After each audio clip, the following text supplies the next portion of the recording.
wana miaka 40, wana miaka 50, hawana chochote cha kuonyesha. Hata kile kidogo alichokuwa nacho na chenyewe shetani anatafuta wakichukue. Na sio tu shetani anatafuta kuchukua vitu, anatafuta kuchukua mpaka afya yao.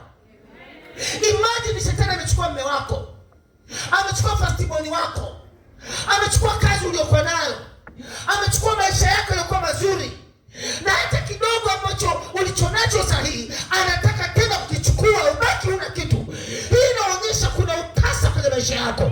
Hiyo roho ya utasa lazima iondolewe ili uweze kuwa na uzao kwenye maisha yako.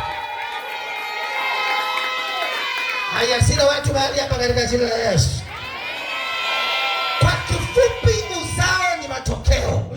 Kwa kifupi, uzao ni matunda. Wiki hii ya uzao utakuwa na matokeo kwenye maisha yako, utakuwa na matokeo kwenye biashara yako, utakuwa na matokeo kwenye mahusiano yako, utakuwa na matokeo kwenye kila eneo la maisha yako. Haya, kuna mtu yote